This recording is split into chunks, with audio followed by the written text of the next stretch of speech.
Mark, not Mark chapter 10, Mark 11. Mark chapter 11 verse 20 to 26.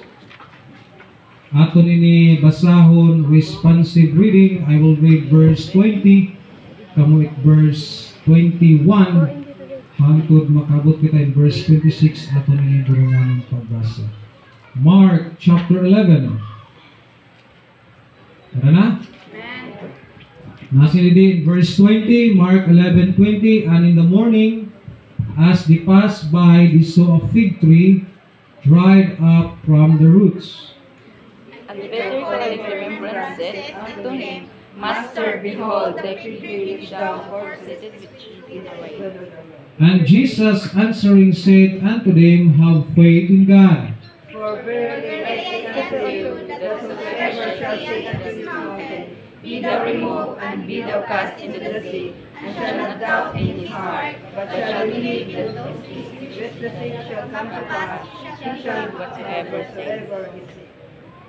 Therefore I say unto you, what things soever ye desire, when ye pray, believe that you receive them, and ye shall have them. And when ye stand to pray, forgive if ye have aught against me, that your Father also which is in heaven forgive you your trespasses.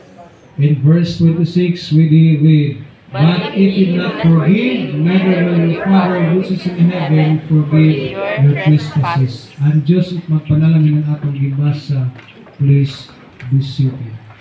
A faith that can moves mountain. Amiton atong mensahe. A faith that can moves mountain. Pagtuo na kaya ko no makapabalhin hinbukid.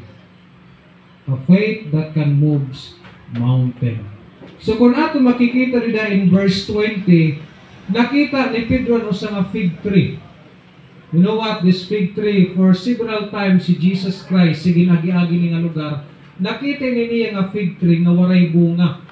Nagdidi sa Kristo nga makita niya nga may bunga para nira makaon. For 3 years, agi-agi Jesus Christ. Then nasinidi, ang fig tree in course ni Jesus Christ nga malanta, nga nalanta manggudhiya. Nga nasing gyapon din pulong Ginoo in verse 22, have faith in God.